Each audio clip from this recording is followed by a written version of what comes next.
2025년 신년 말씀성의 셋째 날 마지막 날에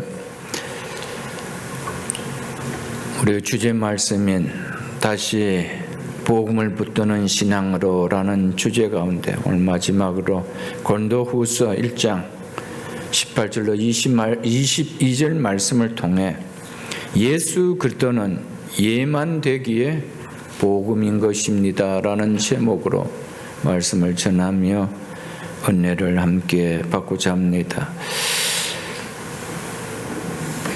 사도 바울은 오늘 본문 앞인 15절로 17절에서 고린도 교회를 방문 계획을 변경한 것에 대하여 말하면서 그것은 자신의 어떤 인간적인 변덕 때문이 아니라는 것을 해명을 하고 있습니다.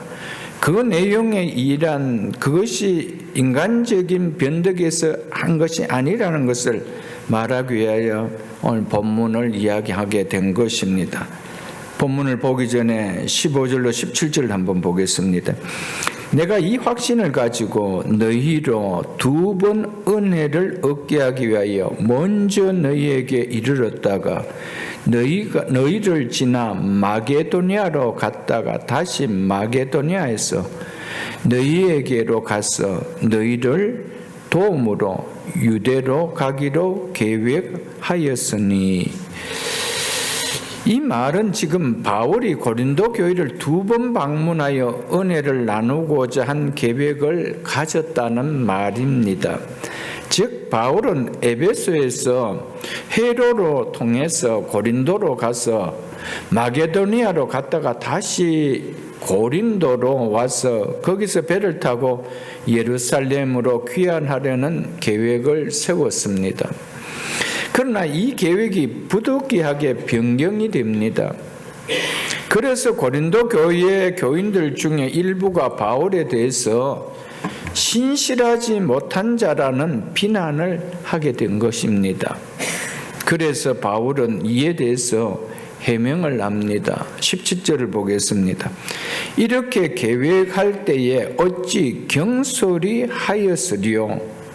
혹 계획하기를 육체를 따라 즉 육신의 생각으로 계획하여 예하면서 아니라 하는 일이 내게 있겠느냐라고 바울이 말했던 것이었습니다.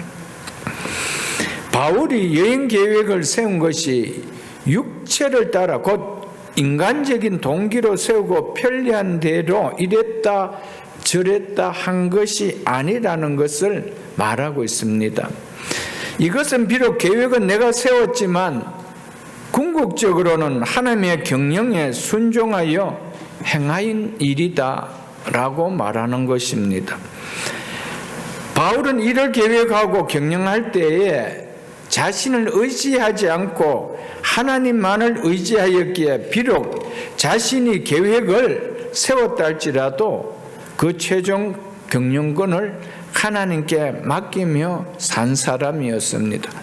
그래서 내가 육체를 따라 계획했다는 것이 아니라는 것이죠. 육신의 생각으로 계획을 했다가 예의하면서 아니라는 것이 아니라는 겁니다. 나는 모든 것이 하나님의 통치 아래서 하게 된 일이다. 이것을 이야기하고 있습니다. 그 이어지는 오늘 본문은 이러한 배경에서 나오는 내용입니다. 바울은 자신을 경솔하다고 변덕스럽다라고 비난하는 고린도 교인을 향해서 자신은 눈앞에 있는 유익을 따라 즉 육체를 따라 결정된 계획을 마음대로 바꾸는 변덕스러운 존재가 아니라는 것을 자신이 절대 신뢰하는 하나님을 섬긴다는 사실을 내세워서 해명을 합니다. 이것이 오늘 본문입니다. 다시 고린도후서 1장 18절 본문을 보겠습니다. 고린도후서 1장 18절입니다. 하나님은 미쁘시니라 미쁘다는 말은 신실하시다 이 말입니다. 하나님은 신실하시느니라. 사도 바울은 먼저 하나님의 속성을 언급하며 자신의 이야기를 합니다. 우리가 너희에게 한 말은, 이 말은 바울이 자신의 신실함을 지금 하나님의 신실하심에 의거해서 내가 말하고 있다라는 것을 지금 하기 위해서 하나님은 신실하시니라. 우리가 너에게 한 말은 예하고 아니라 함이 없노라. 즉 진실하고 거짓됨이 없노라 라고 한 것이었습니다. 하나님께서는 당신이 약속하신 것을 반드시 실행하시는 결코 변덕을 부르심이 없는 신실하심을 믿는 것이 신앙의 견고한 뿌림을 오늘 우리는 이 말씀을 통하여 받아들일 수 있고 깨달을 수 있어야 됩니다. 하나님을 믿는다고 하면서 믿음에서 흔들리는 모습이 나오는 이유가 어디에 있을까요?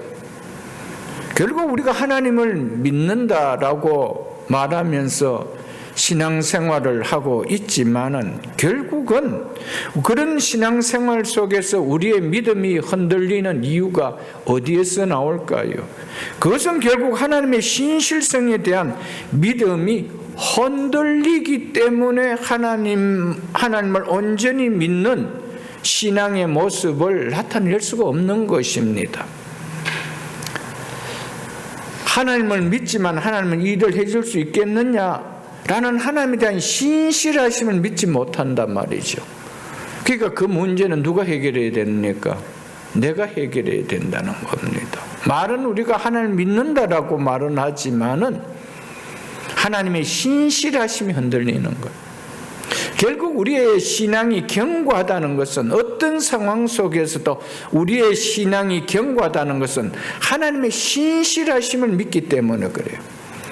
오늘은 당장 내가 하나님을 믿는 믿음으로 나간다고 할 때 손해가 있다 할지라도 결코 하나님의 신실함을 흔들리지 않게 나는 손해를 보면서 그 일을 하는 거예요. 그 결과는 하나님이 어떻게 하신다는 것을 내가 믿기 때문입니다. 그 결국 우리의 신앙생활을 아무리 오래 한다더라도 우리의 신앙이 흔들리는 이유는 결국 뿌리에 들어가면 그 하나님의 신실하심은 지식은 되지만 내 삶 속에 견고한 뿌리로서는 작용하지 못한다는 겁니다. 그래서 하나님을 믿는다라고 말해도 하나님의 말씀보다는 자신의 생각을 더 믿고 앞세우며 살아가는 것이 현실이라는 것이죠. 그런데 바울은 자신이 신실하신 하나님을 믿고 섬기기에 그 하나님을 믿고 섬기는 종된 자로서 자신도 신실함으로 행한다는 것을 말하고 있는 것입니다. 그래서 바울이 고린도 교인들에게 방문하고자 한다는 계획의 말에는 예하고 아니오가 있을 수 없으며 반드시 예만 있을 뿐이라는 것이죠. 진실을 말하지 거짓말을 말하지 않는다라는 것을 이야기하고 있습니다. 바울은 자신에게는 거짓됨을 감춘 예는, 진실은 결코 존재하지 않는다는 것을 이야기합니다. 마음은 그렇지 않으면서도 예, 그렇습니다, 내가 그렇게 하겠습니다, 바울은 그렇게 하지 않았다는 겁니다. 그 이야기가 예하고 아니오는 있을 수 없다라고 한 것이었습니다. 바울은 자신의 사역을 수행함에 있어서 항상 신실하신 하나님을 믿고 섬기는 종된 자로서 신실함으로 일관하고 있다는 것을 말해주고 있는 말씀입니다. 사랑하는 성도 여러분, 우리가 하나님 앞에서 맡겨주신 직분을 수행함에 있어서 바울처럼 항상 신실함으로 일관된 모습을 행할 수 있으면 얼마나 좋을까요? 갈대처럼 흔들리고 기분에 따라 흔들리고 상황과 형편에 따라 흔들리는 것이 아니다. 일관되게 신실하신 하나님을 믿기에, 신실하신 하나님을 믿는 나의 행위도 행동도 언어도 신실할 수 있어야 된다는 겁니다. 우리가 신실함을 잃어버리면 소통이 되지 않습니다. 신실하지 않는 사람과 여러분 뭔가를 중요한 이야기를 대화할 수 있을까요? 뭐 부탁할 수 있을까요? 대화가 안 되어집니다. 여러분, 우리가 신실하고 진실해야 소통이 되어질 수 있는 것처럼 하나님과 우리 관계도 마찬가지고 사람과의 관계도 마찬가지입니다. 이어서 19절에 이렇게 말씀하고 있습니다. 이어서 19절에 고린도후서 1장 19절입니다. 우리 곧 나와 실루아노는 바울이 두 번째 선교 여행에 동참했던 동역자 실라의 로마식 이름이 실루아노입니다. 그러니까 실라죠. 그래서 우리 곧 나와 실루아노와 디모데로 말미암아 너희 가운데 전파된 하나님의 아들 예수 그리스도는 예하고 아니다 함이 되지 아니하셨으니, 즉 예하시다가 아니오라고 하지 않는다 그 말이죠. 그에게는 예만 되었느니라. 아멘. 바울, 실라노, 디모데가 고린도에서 예수 그리스도의 복음을 증거하였다고 하지요. 이런 바울이 두 번째 선교 여행 기간에 있었던 일입니다. 먼저 바울이 복음을 증거하기 시작했고요. 나중에 실루아노와 디모데가 합세합니다. 그 내용이 사도행전 18장에 보면 나옵니다. 바울, 실루아노, 디모데는 고린도에서 1년 6개월간 머물면서 복음을 전하고 교회를 세우고 세례를 베풀었습니다. 사도행전 18장에 보면은 나와 있는 내용입니다. 바울은 나와 실루아노와 디모데가 너희에게 전파한 하나님의 아들 예수 그리스도는 예하다가 아니오라고 하는 분이 아니십니다. 그분에게는 오직 예만 있을 뿐입니다 라고 바울은 말하였죠. 바울은 자신이 결단코 이랬다 저랬다 변덕 부리는 사람이 아니라는 것을 여기서는 자신이 전파하는 예수 그리스도를 두고 또한 말하고 있는 것입니다. 나는 이런 예수를 믿고 있는다다. 내가 이런 예수를 믿는데 난 나에게 예하고 아니라함이 있겠느냐, 아니라 함을 감춰놓고 예라 할 수 있겠느냐 라고 했다는 겁니다. 우리가 이 말씀을 보면은 정말 우리가 예수를 믿는다는 것이, 기독교 윤리라는 것이 과연 뭘까? 세상 사는 가운데 적당하게 거짓말도 하면 살아야 되는 건가? 내가 믿는 예수, 그리고 나와 실루아노와 디모데가 너에게 전파한 하나님 아들 예수, 그 예수는 예하다가 아니오라고 하는 분이 아니고 그분에게는 오직 예만 있는데, 그 예수를 내가 믿고 있고 그 예수와 내가 연합되어 있는데 내가 예하고 아니라 할 수 있겠느냐? 그만큼 바울은 자신을 이야기하면서 하나님의 신실하심을 먼저 이야기하고 자기가 전파하는 예수 그리스도를 두고 얘기하고 있다는 것입니다. 여러분, 오늘날에 이런 성도가 얼마나 있을까요? 이런 목회자는 얼마나 있을까요? 이런 교회 중직자는 얼마나 있을까요? 정말 바울이 귀한 거예요. 그만큼 바울은 고린도 교인들에게 내가 너희들에게 이야기하는 것은 이만큼 진실하다 라는 것을 지금 드러내고 있다는 것이죠. 그 진실함을 누구를 믿냐? 내가 믿는 하나님, 내가 전하고 있는 예수 그리스도를 통해서 이렇게 이야기하고 있다라는 겁니다. 바울은 자신이 결단코 이랬다 저랬다 변덕을 부르는 사람이 아니라는 것을 여기서는 자신이 전파하는 예수를 두고 이 시간 또 한 번 이야기하고 있습니다. 바울은 예수 그리스도께서는 성부 앞에서 예만 있을 뿐이지, 즉 진실한 삶을 사는 뿐이지 진실하지 않는, 하나님 앞에서 예가 되지 않는 아니오라는 삶을 사신 적이 없다라는 것을 이야기하고 있습니다. 이는 예수께서 성부 하나님께 대하여 신실한 성품으로 완전한 순종을 보여주는 삶을 사셨다는 것을 말해주고 있죠. 예수님 마음속에는 오직 하나님, 성부 하나님의 뜻을 이루는 생각으로만 꽉 차 있었던 분이었습니다. 그래서 우리와 같은 완전한 인간으로 죄악 세상인 이 땅에 오셨지만 끝까지 아버지 뜻을 따르는 순종을 보였습니다. 그렇기 때문에 우리를 구원하시는 중보자가 되실 수가 있었죠.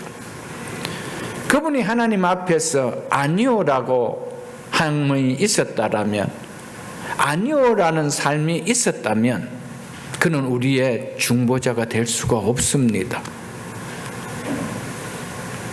하나님의 말씀 앞에서 아니요, 이건 아니요, 이렇게 하신 분이 아니었다는 겁니다. 그래서 우리의 완전한 중보자가 될 수가 있었다는 것이죠.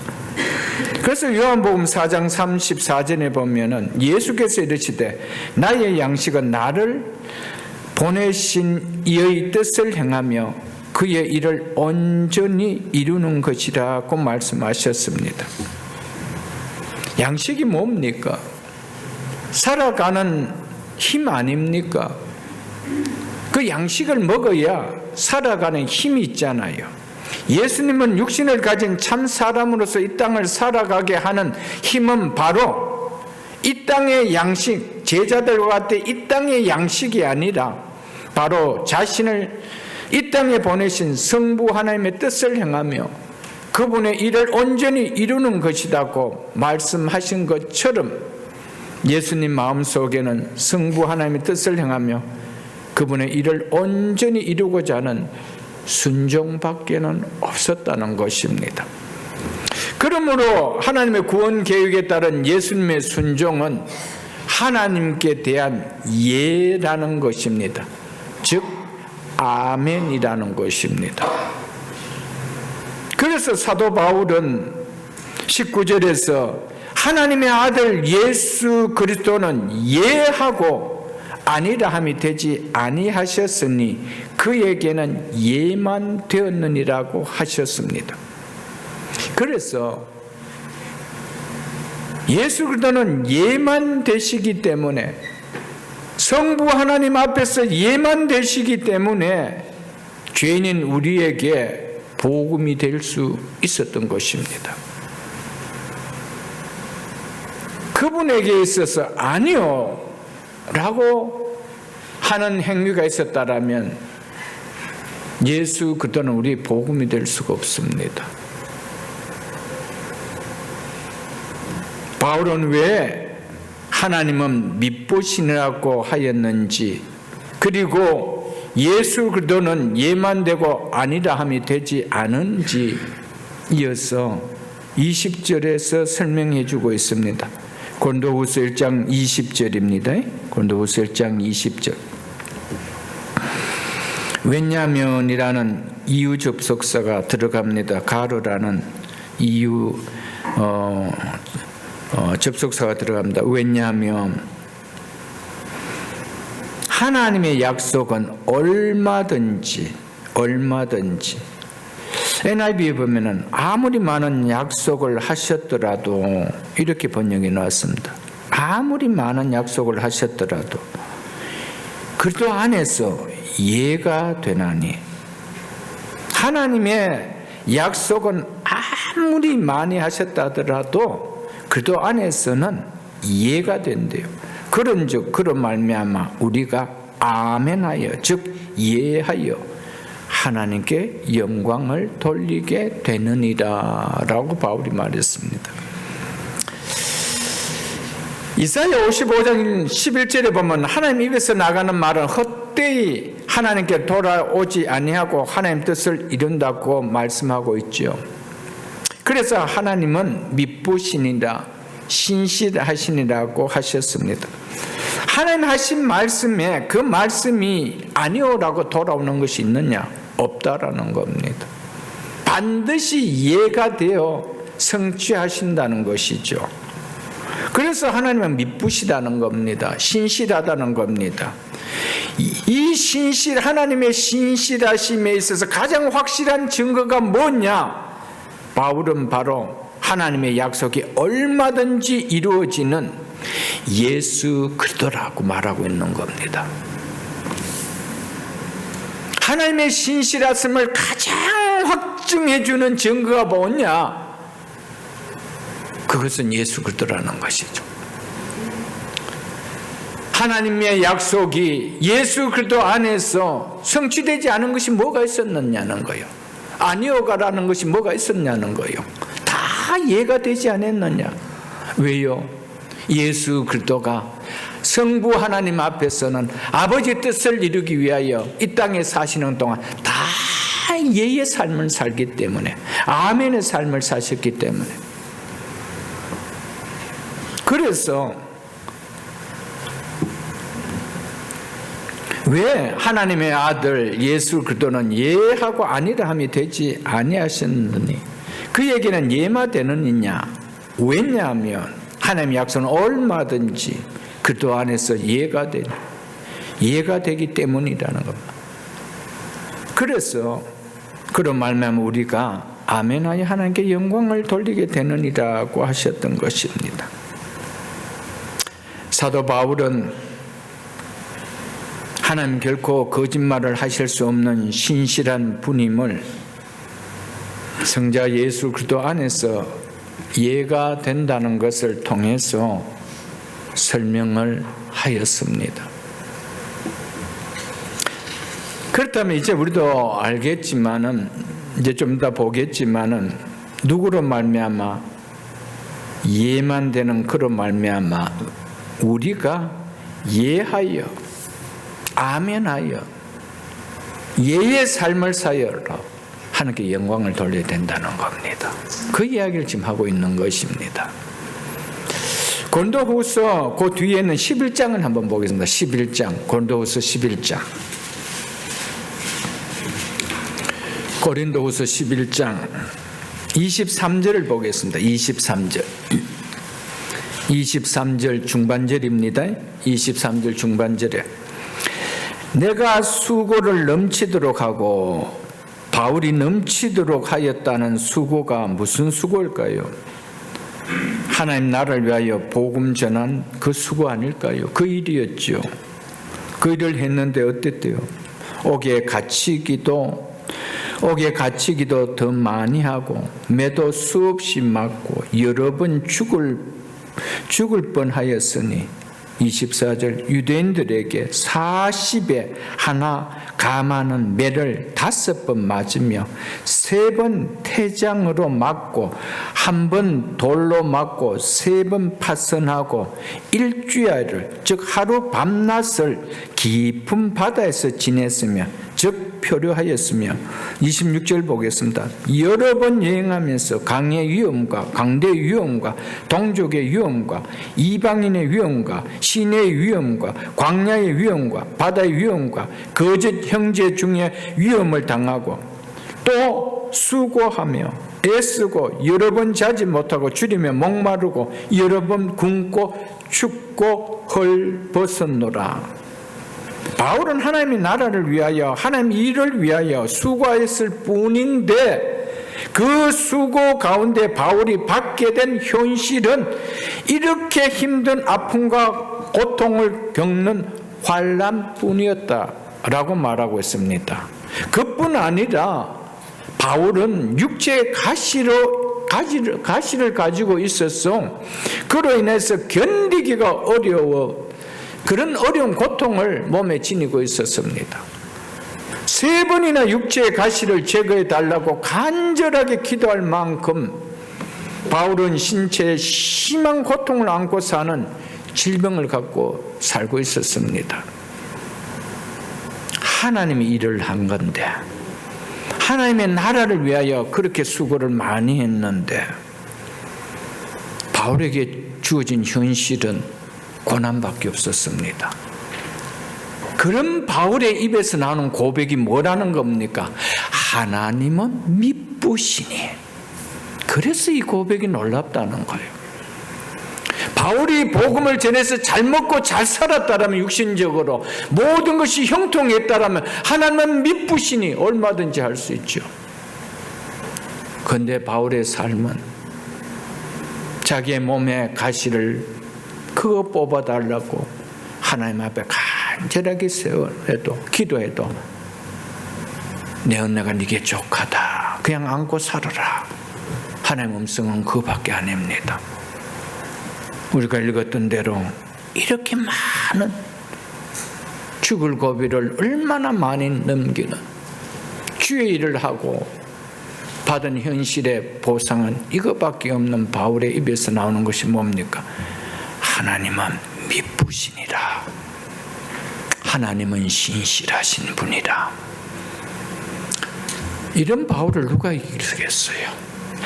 이런 바울을 하나님이 얼마나 기뻐하시겠어요? 얼마나 이뻐하시겠어요? 세상의 영광을 맛본 요셉이나 다니엘이나 에스더가 이러한 고백을 하였다면 몰라도,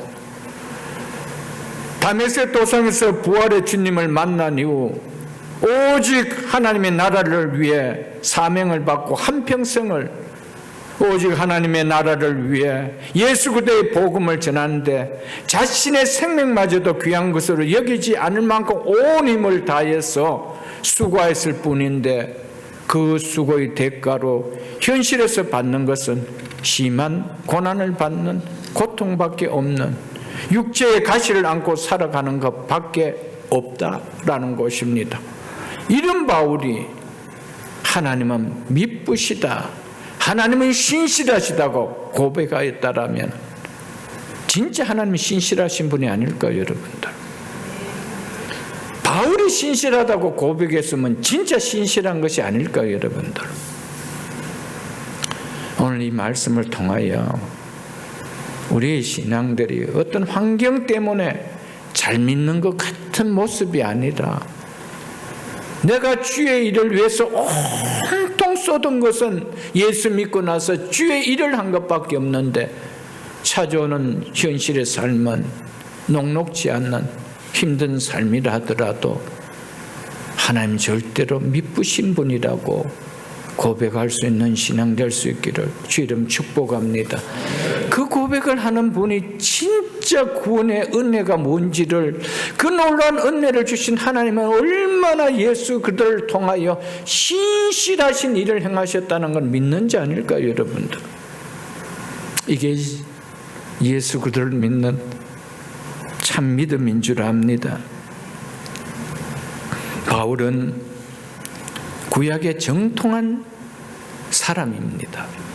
그런 바울은 구약에서 나타난 하나님의 약속이 그리스도 안에서 이해가 되는 것을 본 사람입니다. 다메섹 도상에서 부활하신 예수님을 친히 목격하고 만난 사람이었습니다. 예수 그리스도는 하나님께서, 성부 하나님께서 계획하신 구속사를 완전하게 이루신 분이 예수 그리스도입니다. 하나님의 약속이 예수 그리스도 안에서 이해가 되는 효력은 지금뿐 아니라, 지금 현재뿐 아니라 미래에도 유효하다는 겁니다. 하나님께서는 예수 그리스도 안에서 약속하신 모든 것을 이루셨고 지금도 이루고 계시고, 미래의 재림을 통해서도 우리의 몸이 예수 그리스도와 동일한 영광스러운 몸으로 부활하게 되는 구원의 완성인 영화를 또한 이해하며 이루실 거라는 겁니다. 그래서 하나님의 약속은 그리스도 안에서 예만 될 뿐이라는 것이죠. 예만. 왜 예만 될까요, 여러분들? 성자 예수 그리스도께서 이 땅에 오셔서 성부 하나님의 뜻을 다 예로 이루어드렸기 때문입니다. 그래서 하나님의 약속은 예수 그리스도 안에서 예만 된다라는 것이죠. 우리는 예만 되는 예수 그리스도를 믿는 거예요. 그렇지 않나요? 예만 되는 예수 그리스도를 믿는데 내가 천국에 대한 것은 노라는 마음이 올 수가 있나요, 여러분들? 하나님의 모든 약속은 예수 그리스도 안에 예만 되는데, 그리고 예수 그리스도께서는 하나님께서 약속하신 모든 것을 예하고 이루셨는데, 그 예수를 믿는데, 그 예수를 믿으면서 내가 정말 천국에 갈 수 있을까? 그런 노라는 마음이 들어온다는 것은 그 예수를 어떤 예수를 믿는다는 말이에요. 그 하나님 어떤 하나님을 믿는다는 말이에요. 오늘 바울은 그걸 이야기해 주고 있습니다.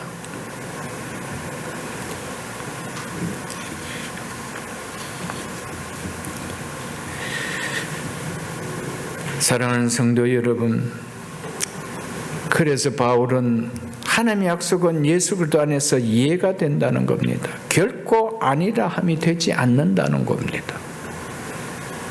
그분이 아니다라고 한 삶을 살았다라면 우리 희망 없습니다. 우리는 구원을 이룰 수가 없습니다.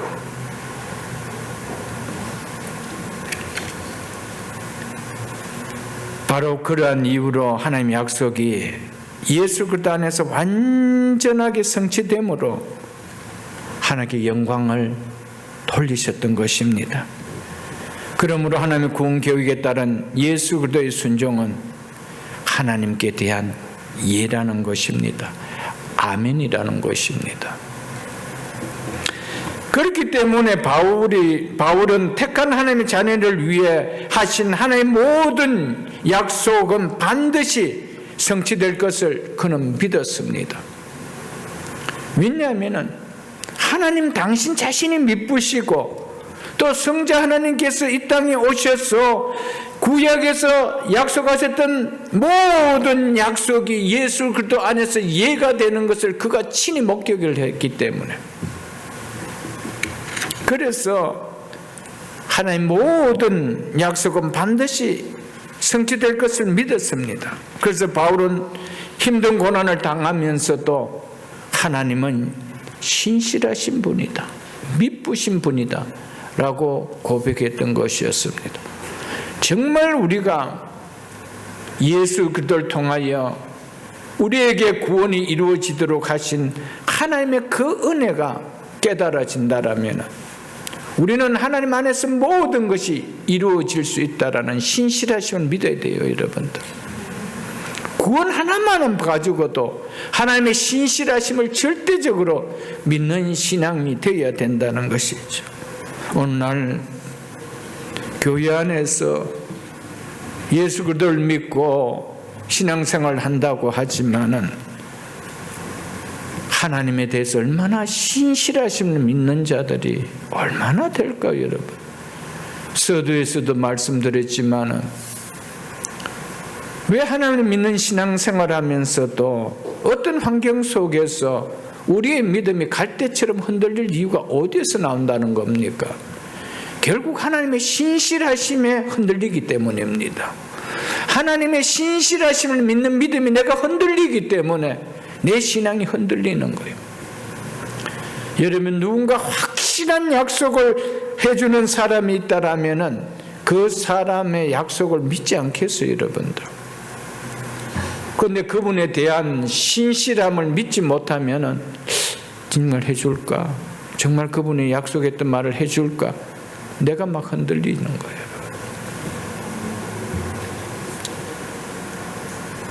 우리는 흔들릴 때마다 누구를 바라봐야 되지요? 예수 그리스도를 바라봐야 됩니다. 왜냐하면 하나님의 약속은 얼마든지, 즉 아무리 많은 약속을 하셨더라도 그도 안에서 예가 되기 때문이다. 예가 되기 때문이다. 예가 되시는 그 예수를 내가 믿고 있는데 우리에게는 예가 되지 아니오가 되지 않는다는 겁니다. 그것이 하나님의 신실하심을 믿는 믿음이 아닐까요, 여러분들? 하나님의 신실하심의 확실한 증거, 확실한 실체가 바울은 누구라고 이야기합니까? 예수 그리스도라는 거죠. 예수 그리스도를 보라는 거예요. 예수 그리스도를 보고도 하나님의 신실함을 믿지 못하겠느냐? 라고 바울이 이야기하고 있는 거예요. 우리는 지금 누구를 믿고 있습니까? 예수 그리스도를 믿고 있잖아요. 예수 그리스도를 믿고도 하나님의 신실하심을 믿지 못하겠느냐? 바울은 이야기하고 있는 것입니다. 예수님께 아니오가 있었다면 하나님의 신실하심은 증거될 수가 있었겠습니까? 없었습니다. 그리고 예수님께서 아니오가 있었다면 우리의 구원이 이루어질 수 있었겠습니까? 없었습니다. 그래서 예수 그리스도는 성부 하나님 앞에서 예만 되기 때문에 죄인인 우리에게 복음이 될 수 있다는 것이 오늘 설교의 제목 아닙니까, 여러분들? 예수 그리스도를 믿지 않고 그리스도의 생명에 연합된 그리스도인은 될 수가 없습니다. 악한 이 세대에서 죄에서 사망에서 구별된 성도는 예수 믿지 않고 되어질 수는 없습니다. 바울과 동일한 그리스도인이요 성도인 우리 또한 예수 그리스도를 생각함으로 말미암아 하나님이 미쁘시다고 신실하다라고 우리는 고백할 수 있어야 됩니다. 바울이 믿는 예수와 우리가 믿는 예수가 다를까요? 다르지 않습니다. 바울이 믿는 하나님과 우리가 믿는 하나님과 다를까요? 다르지 않습니다. 바울이 연합한 예수 그리스도와 우리가 연합된 예수 그리스도와 다를까요? 다르지 않습니다. 그렇다면 그 예수 그리스도를 믿는다라면 우리에게도 하나님의 신실하심에 믿음이 있어야 된다는 것을 말해주고 있습니다. 또한 하나님의 약속은 얼마든지 누구 안에서요? 그리스도 안에서 이해가 되기 때문에 예수님께서는 우리를 보고 내 이름으로 아버지께 구하면 받으리라고 하시지 않았겠어요? 아버지의 약속은 얼마든지 내 안에서 이해가 된다. 그래서 내 이름으로 아버지께 구하라 라고 예수님 말씀하신 거 아닐까요? 아버지의 약속이 내 안에서 이해가 되지 않는다라면 이런 이야기를 하실 수 있을까요, 여러분들? 그 예수님이 누구신지를 알면은 우리는 하나님의 미쁘심을 믿잖아요. 하나님의 신실함을 믿을 수 있잖아요, 여러분들. 그 하나님의 신실하심이 흔들린다는 것은 우리가 예수 그리스도를 제대로 굳건하게 믿고 있지 않다라는 모습을 드러내는 거 아닐까요, 여러분들?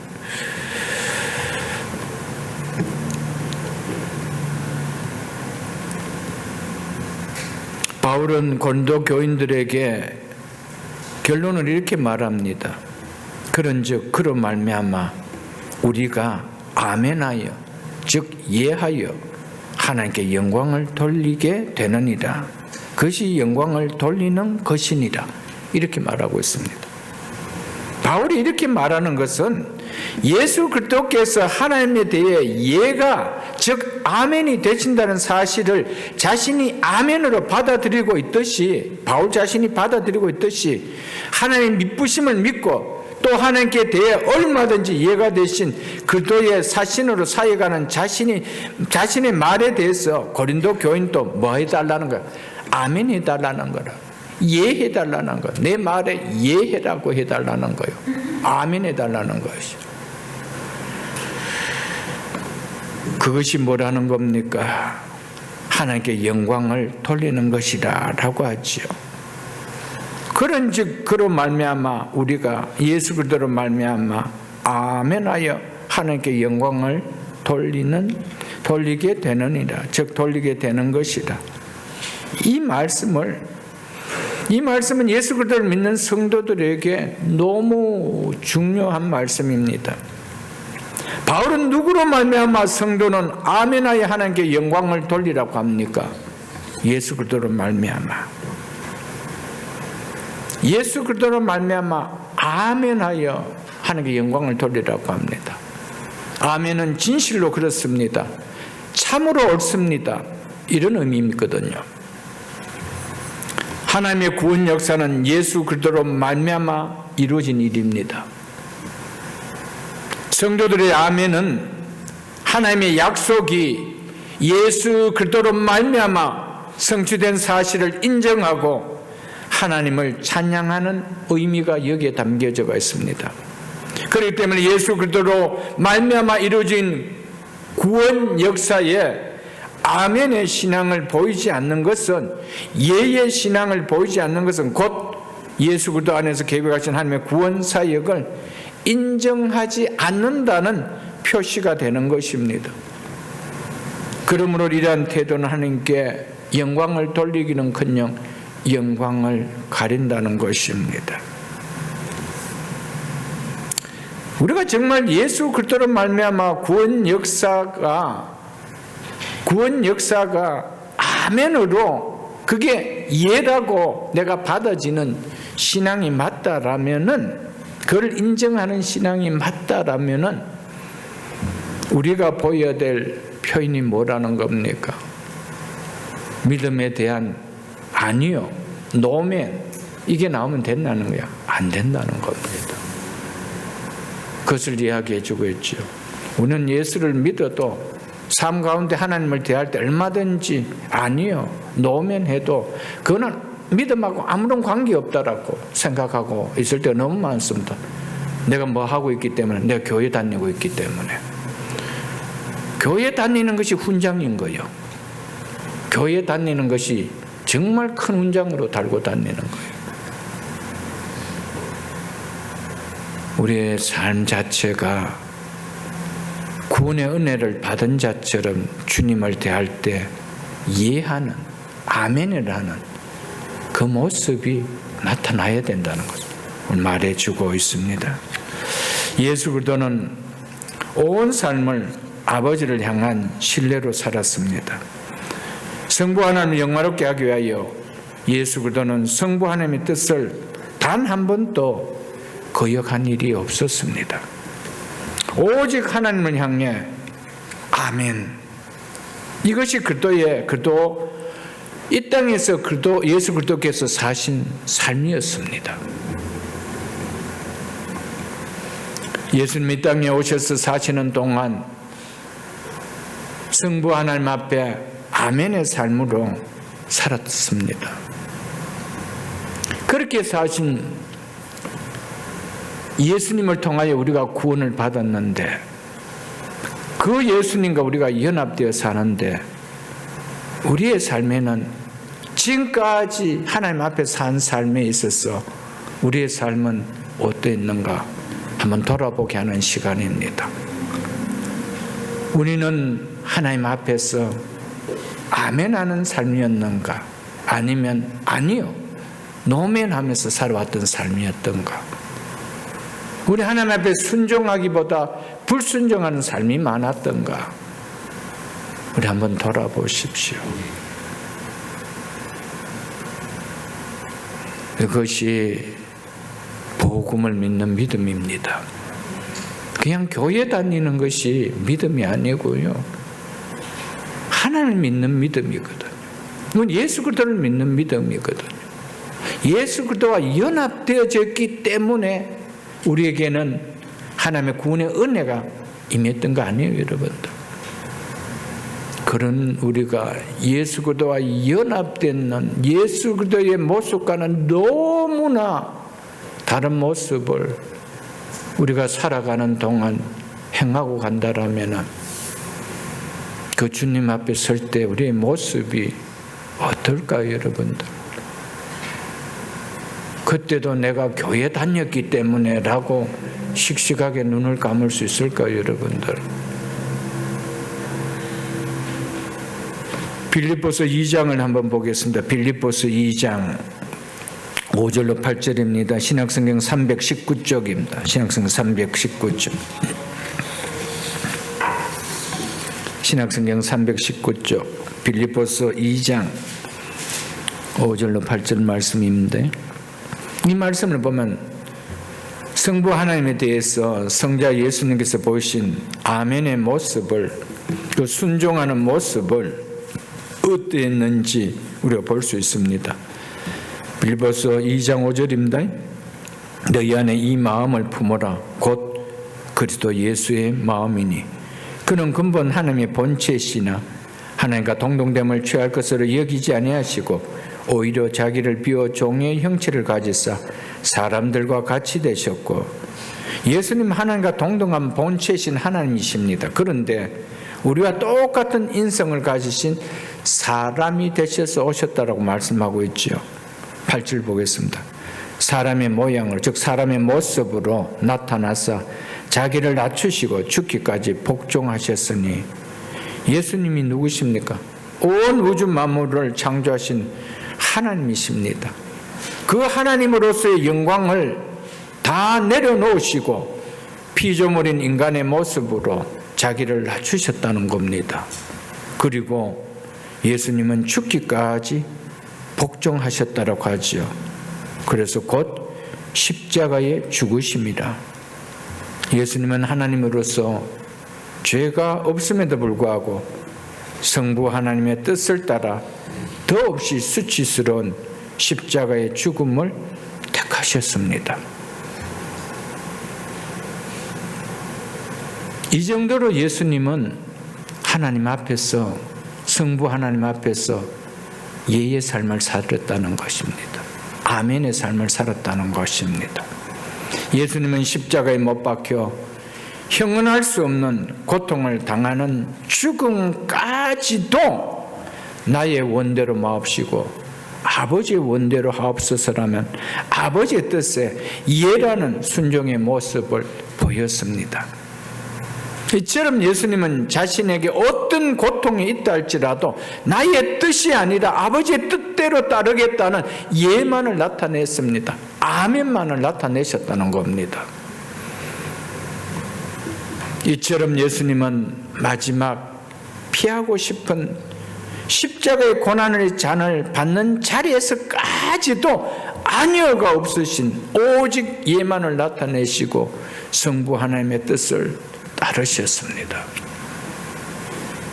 이처럼 예수님께서는 나의 양식은 나를 보내신 이의 뜻을 행하며 그의 일을 온전히 이루는 것이라고 말씀하실 만큼 성부 하나님께 대한 순종하는 아멘의 삶을 사셨습니다. 그러기에 예수님은 말과 행동 그 어떤 것에서도 성부 하나님의 뜻에 아니오가 없으시고 오직 아멘, 예만 있을 뿐이었다는 겁니다. 이와 같이 예수님은 성부 하나님 앞에서 예만 되셨기에 죄인인 우리에게 복음이 될 수 있었던 것이었습니다. 예수님은 이 땅에 오실 때 우리가 웨스트민스터 신앙고백서 교리 공부를 할 때도 말씀드렸지 않습니까? 하나님으로서 육신의 몸을 입고 오셨습니다. 그렇다고 하나님의 신성을 버리고 육신으로 오셨나? 그렇지 않습니다. 완전한 신성과 완전한 인성을 함께 가지고 오셨습니다. 그러나 그 모든 고난은 완전한 인성으로서의 받는 고난이었습니다. 만일에 그분께서 신성으로서 감당할 수 있는 고난이었다라면 그 고난은 결코 고난이 될 수가 없습니다. 우리가 감당하는 형벌이 되어질 수가 없습니다. 그것이 결코 성부 하나님 앞에서 예가 되어질 수가 없었습니다. 완전한 인성으로서 시험 앞에서도 예만의 삶을 사셨습니다. 마지막 십자가의 고난의 잔 앞에서도 인성을 가지신 예수님은 예의 삶을 사셨습니다.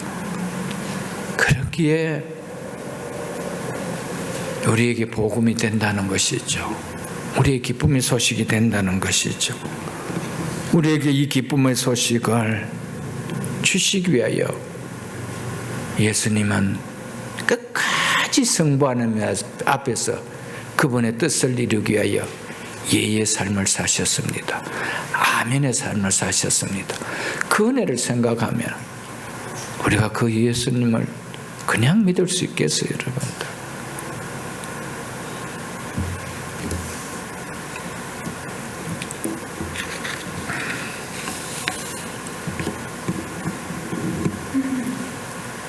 사랑하는 성도 여러분,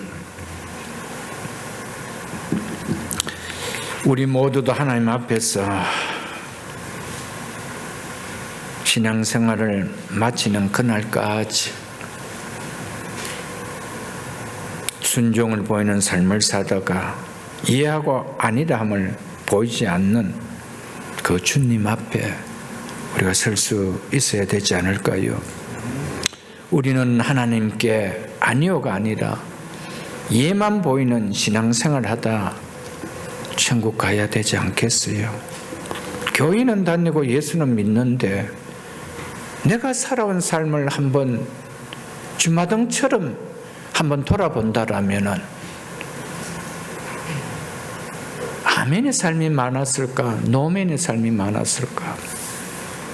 예의 삶이 많았을까? 아니요라는 삶이 많았을까? 아멘 삶을 살다가 아멘의 삶을 사신 그 주님 앞에 우리 서는 거 그게 복이 아닐까요, 여러분들? 우리가 그리스도와 연합한 그리스도인이 맞다면 우리도 그리스도께서 보이신 것처럼 하나님 앞에서 아니요가 아닌 아멘을 보이는 삶을 살다가 해분에 가야 되는 거 아니겠습니까? 이제 나는 십자가에 죽고 그리스도의 새 생명으로 사는 그리스도인이라면 아니요가 없는 아멘의 삶을 살다가 그 나라에 가야 되지 않을까요, 여러분들? 내가 사는 것이 나를 사랑해서 나를 위하여 자기 자신을 버리신 예수 그리스도를 믿는 믿음 안에 사는 그리스도인이라면 아니요가 없는 아멘을 보이는 삶을 살다 주님 앞에 서야 되지 않을까요? 우리가 하나님의 신실하심을 믿는 믿음이라면 아멘이 나와야 될까요? 노멘이 나와야 될까요? 아니요가 나와야 될까요? 이해가 나와야 될까요? 하나님의 신실하심을 믿는다라면 우리의 삶은 당연히 신실함을 보이는 이해가 나와야 되죠. 그거는 하나님도 못하실 거야 라는 그런 어리석음을 우리가 범하지는 않을 줄 압니다. 그런즉 그로 말미암아 우리가 아멘하여 이해하여 하나님께 영광을 돌리게 되느니라. 그리고 예수 그리스도의 이해가 하나님 뜻에 대한 순종을 의미하는 것처럼 예수 그리스도로 말미암아 구원의 은혜를 받은 성도의 아멘은 예수 그리스도를 통하여 계시된 하나님 뜻의 순종을 표시하는 것이며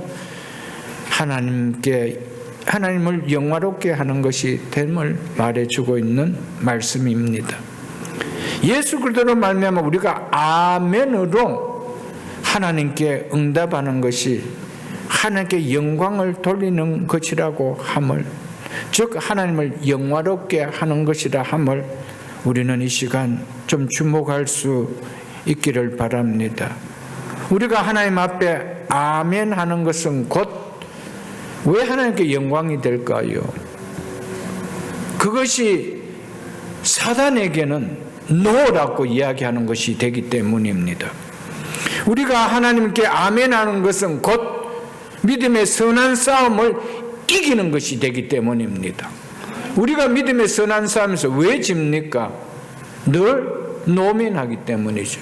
늘 안위하기 때문에 지는 것이죠. 그러므로 하나님께 예하는 것은, 즉 아멘하는 것은 곧 사단에게 아니오라고 하는 믿음의 선한 싸움을 이기는 것이 되기 때문에 하나님께 영광을 돌리게 되는 것입니다. 예, 아멘은 그 삶을 본으로 보여주신 예수 그리스도와 연합된 성도가 보여야 할 신앙의 근본 자세인 것을 오늘 본문을 통하여 우리에게 말씀해 주고 있습니다. 웨스트민스터 그 대교리 소교리 제1문답의 물음이 뭡니까? 사람의 제일 되는 목적이 무엇입니까? 이거 아닙니까? 사람의 제일 되는 목적은 하나님을 영화롭게 하고 영원토록 그를 즐거워하는 것이다 라고 말씀하고 있잖아요, 여러분들. 이처럼 성도의 존재 목적은 바로 하나님을 영화롭게 하는 것입니다. 성도는 이 목적을 이루기 위해서 이 땅에 사는 동안 부단히 애쓰고 힘쓰는 거 아닐까요? 그런데 오늘 본문은 아멘 하는 것이 하나님께 영광을 돌리는 것이라고 말하고 있습니다. 물론 이것은 우리의 삶이 하나님 앞에서 늘 긍정적인 삶을 사는 것을 말하겠지만은 또한 우리가 예수 그리스도로 말미암아 구원받은 백성이기에 하나님의 말씀이 선포되고 하나님 앞에 올리는 기도 앞에 아멘은 당연하게 하나님께 영광을 돌리는 것임을 우리는 깨달아야 됩니다. 강단에서 말씀을 전하는 것이 사람이 만을 전합니까? 구속사를 이루신 예수 그리스도를 전하는 겁니까? 그렇다면 그로 말미암아 우리가 예하고라고 했습니다. 아멘하여 하나님께 영광을 돌리니라고 말씀했습니다. 오늘날 교회 안에 하나님 말씀 앞에 아멘하는 것을 너무 부끄럽게 여기는 사람들이 너무 많습니다. 이것은 어떤 면에서 내 아버지를 두고 아버지라고 부르지 못하는 것과 다를 바가 없습니다. 하나님 모든 말씀은 진실로 그렇습니다. 참 옳습니다. 그것을 화답하는 것 너무 당연한 거 아니에요. 예수 그리스도로 말미암아 구원을 받았다라면, 그분으로 말미암아 내가 구원받은 은혜가 확실하다라면 그분의 모든 말씀은 참 그렇습니다. 참으로 옳습니다. 참으로 그렇습니다라는 아멘이 안 나올 수가 있느냐는 거예요. 근데 오늘 교회 안에 아멘이 정말 없습니다. 누가 기도해도 아멘이 없고요. 말씀해도 정말 그 말씀이 맞다라면 내가 그 말씀을 지키지는 못한다 할지라도 그 말씀 자체는 옳다는 말이요. 아멘. 그 말씀 자체는 참으로 맞다는 말씀, 참으로 진실로 그렇다는 말이요. 그렇다면 난 그 말씀 뭐죠? 아멘으로 화답해야 돼. 그것이 뭐 하는 것이요? 하나님께 영광을 돌리니라고 말씀하고 있다는 것이죠. 우리는 뭔가 큰 일을 해서 하나님께 영광을 돌린다. 아니요. 아닙니다. 하나님의 말씀 한 말씀 한 말씀 할 때마다 아멘 하잖아요. 그래서 우리가 성경 봉독하고 마지막에 다 맞아. 아멘 하잖아요. 아멘. 이 말씀 봉독에는 그 말씀이 진실로 그렇습니다. 참 옳은 말씀입니다. 거기에 우리가 뭐 하죠? 화답하는 거 아니에요, 여러분들. 그것이 뭐 하는 것이라고 말씀하고 있습니까? 하나님께 영광을 돌리는 것이라 라고 하고 있습니다. 왜 하나님께 영광을 돌리는 것일까요, 여러분들?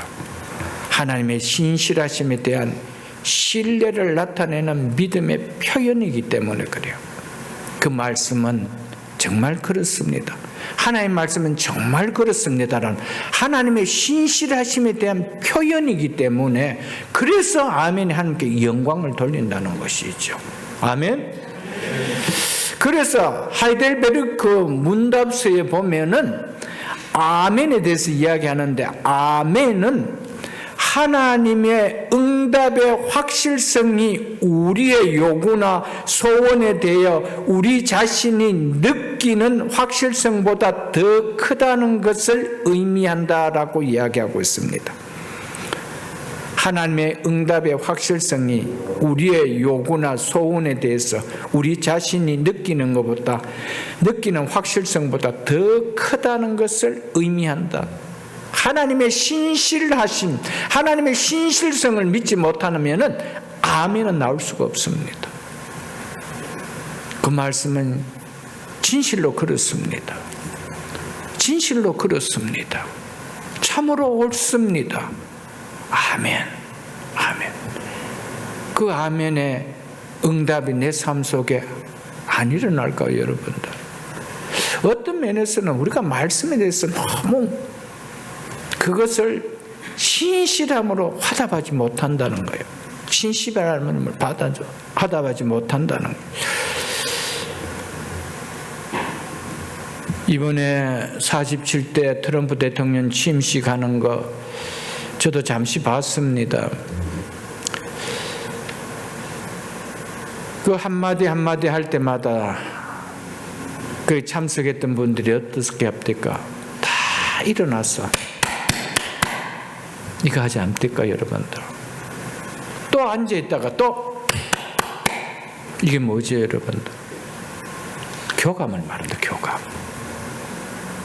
대통령 너는 이야기하고 나는 얘기 안 한다. 나는 아무런 반응 안 한다. 그러면 박수 안 치겠죠. 그냥 앉아있겠죠. 그러나 교감한다라면 그 교감의 표현을 하잖아요. 예배 가운데 하나님과 내가 교통하고 있는 시간인데 그 교통에 교감한다라면 당연히 뭐 나오죠? 아멘이 나온다는 거예요. 왜? 하나님의 말씀이니까. 하나님의 말씀이니까. 이어서 21절에 이렇게 이야기하고 있습니다. 21절과 22절은 오늘 말씀의 주된 내용이 아니기 때문에 짧게 보겠습니다. 21절, 우리를 너희와 함께 그리스도 안에서 굳건하게 하시고 우리에게 기름을 부으신 이는 하나님이시니라.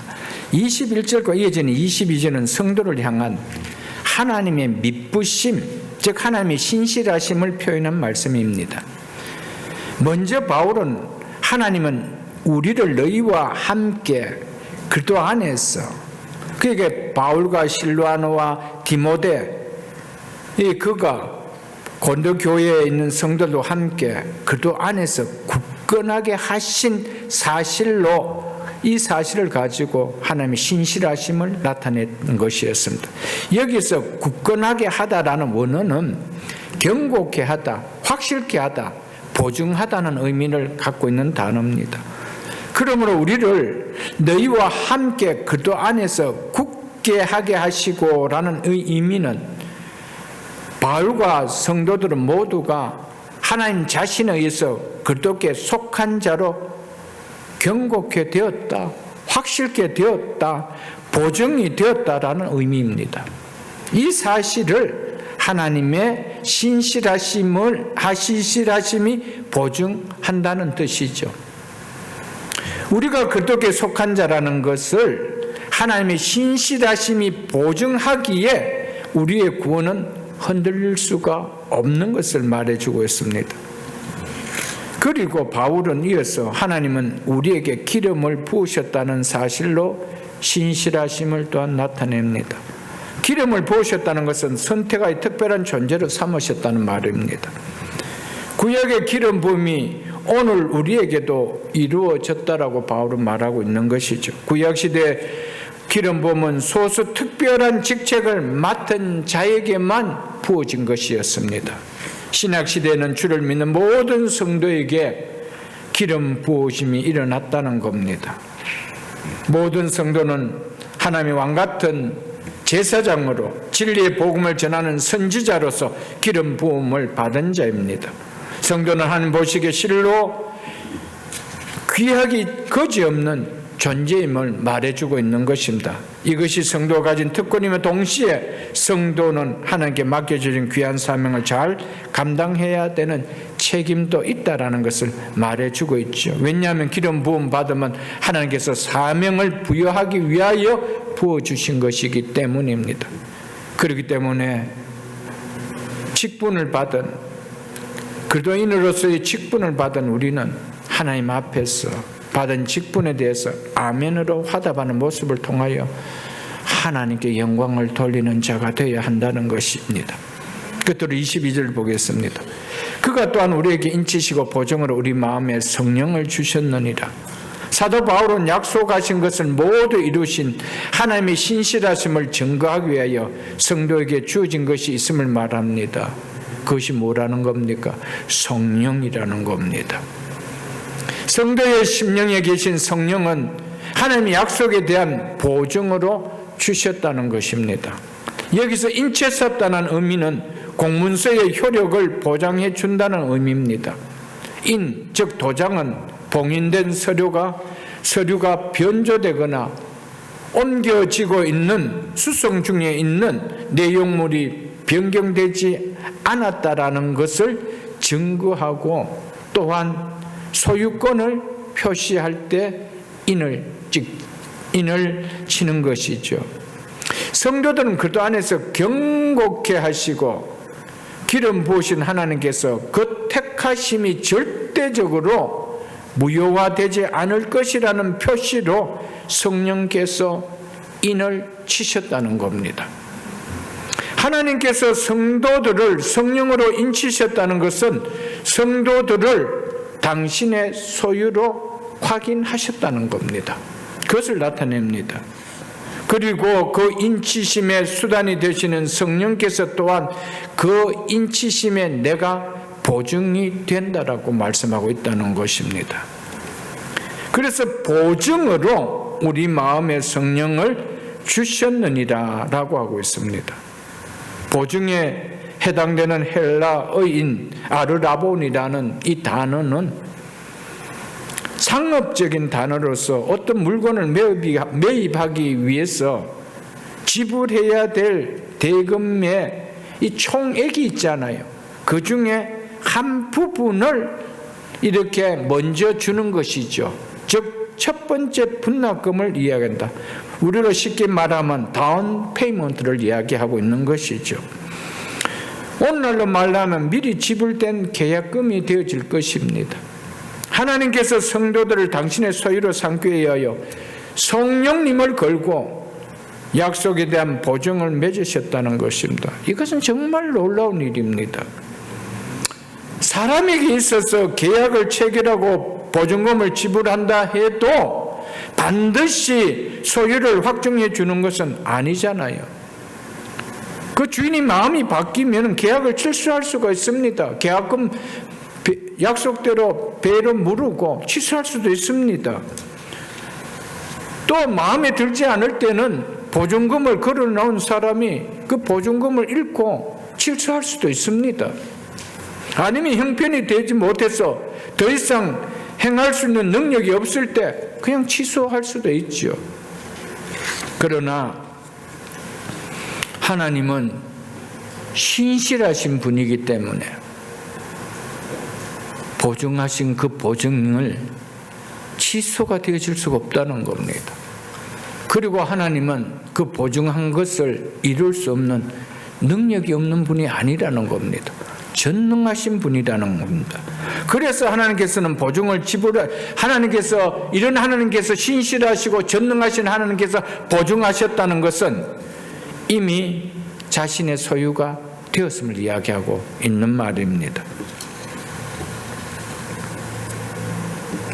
성령님이 우리에게 주어진 보증이라는데 이보다 더 확실한 보증이 이 세상에 어디 있겠습니까, 여러분들? 하나님께서 당신의 약속에 대한 신실하심을 보이는데 세우는 보증이 바로 영원하신 성령님이라고 하는데 우리가 흔들릴 수가 있겠습니까? 우리가 얼마나 든든하겠습니까? 사랑하는 성도 여러분, 정말 내가 보이지는 않지만 말씀을 통해서 내 속에 성령이 거하심을 믿는다라면 내가 구원에 대해서 흔들릴 수가 있을까요? 흔들린다라면 누구를 믿지 못하는 겁니까? 하나님에 대한 신실하심을 믿지 못하는 거예요. 하나님은 그 신실하심을 이렇게도 이야기하고 있는데 거기에 대한 신실하심을 믿지 못하기 때문에 우리가 흔들리는 것이죠. 두 곳만 말씀 찾아보고 말씀을 맺겠습니다. 먼저 고린도후서 5장입니다. 그 뒤에 있는 고린도후서 5장 5절을 보겠습니다.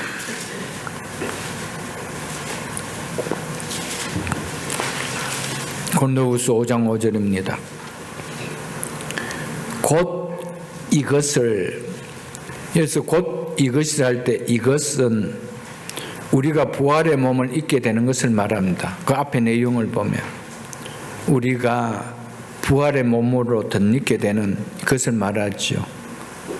그래서 이것을 우리에게 이루게 하시고 보증으로 누구를 우리에게 주셨대요? 성령을 우리에게 주신 이는 하나님이시라. 아멘. 이 하나님이 어떤 하나님이시래요? 신실하신 하나님, 미쁘신 하나님이라는, 이분이 우리에게 부활의 몸에 있게 될 것이라는, 이 구원의 완성인 부활의 몸을 입게 될 것이라는 보증으로 성령을 주셨다는데, 우리도 부활해요 그러면은 얼마나 난감해요, 여러분들. 그렇잖아요, 여러분들. 이것을 보증으로 우리에게 성령을 주셨다는데, 정말 우리도 부활해요 그러면은 예수를 뭘 믿는 거라는 것이죠.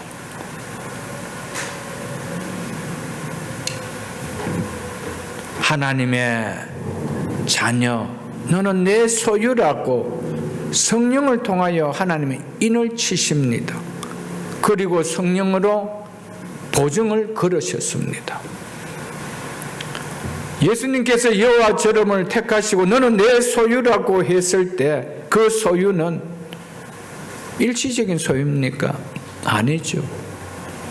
하나님께서는 구원의 완성인 예수 그리스도와 동일한 부활의 몸을 입게 되는, 그때 완전하게 이루어진 구원의 완성인, 그때까지 보증해주는, 그때까지 완성되는 우리의 것으로 삼아주는 거 아니에요?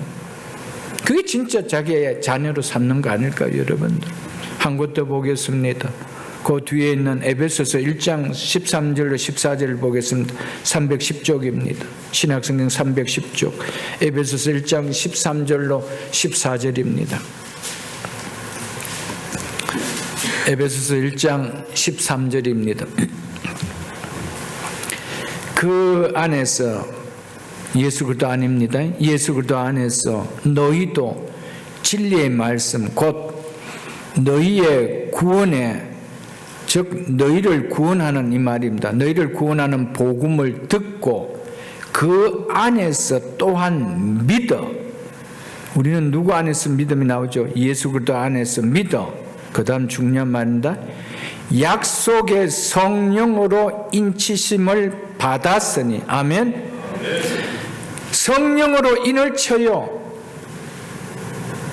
이것은 육의 눈으로 보이지 않습니다. 영적인 사건이기 때문에 우리의 성령께서 너는 하나님의 소유다, 하나님의 자녀다라고 인을 쳐줘요. 언제요? 우리가 믿을 때, 복음을 듣고 그 복음을 믿을 때 약속의 성령으로 인치신대요.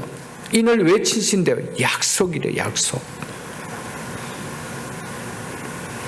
14절 중요합니다. 인원이라는 것은, 왜냐하면 이 말이 아닙니다.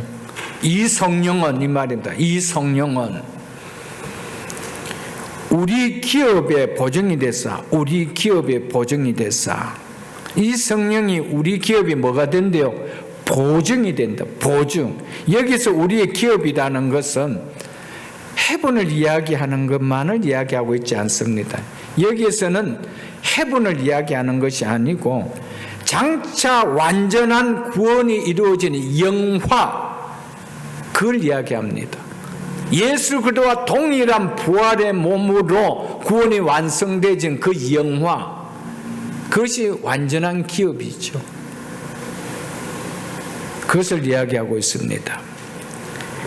거기에 대한 무엇이 돼준대요? 보증이 돼서. 우리도 아까 앞에서 안 봤습니까? 이것을 우리가 부활하면 몸을 입게 되는 것 말이죠. 이것을 우리에게 이루게 하시려고 보증으로 성령을 우리에게 주셨다고 하죠. 여기서 똑같은 이야기를 하고 있습니다. 바울이. 이 성령은 우리의 기업의 보증이 돼서 이 기업은 부활의 몸을 입게 되는 구원의 완전한 구원이 이루어진 영화를 이야기하죠. 이 일에 대해서 뭐가 된대요? 보증이 된대요. 보증. 아멘. 그 다음에 이렇게 얘기합니다. 그 얻으신 것은 하나님의 소유가 된 성도를 가리켜 표현한 말입니다.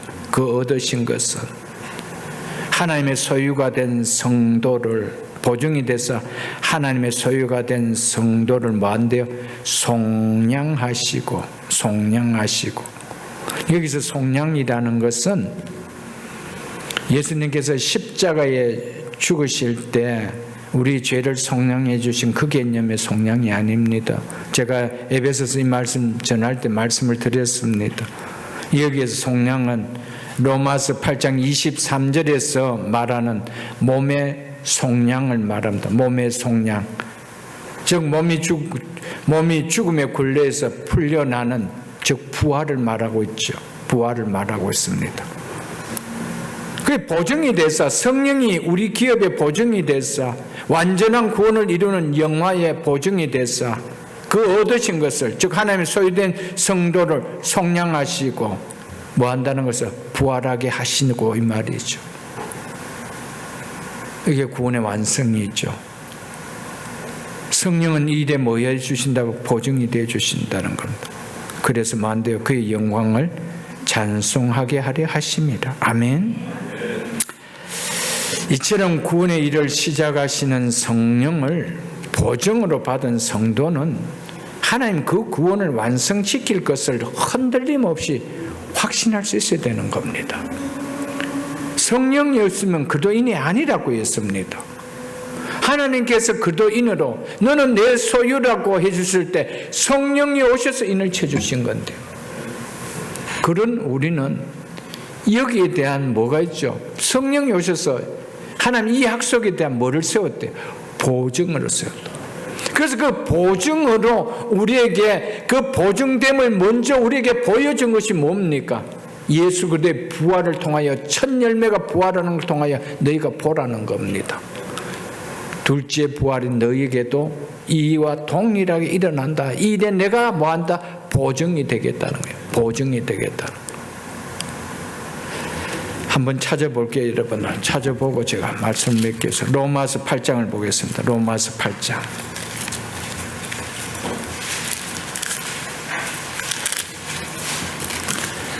로마서 8장입니다. 249쪽입니다. 249쪽 로마서 8장 11절 제가 읽어드리겠습니다. 예수를 죽은 자 가운데서 살리신 이의 영이, 예수를 죽은 자 가운데서 살리신 영이 너희 안에 거하시면, 그리스도를 예수를 죽은 자 가운데서 살리신 이가 너희 안에 거하시는 그 영으로 말미암아 너희 죽을 몸도 뭐 하시리라?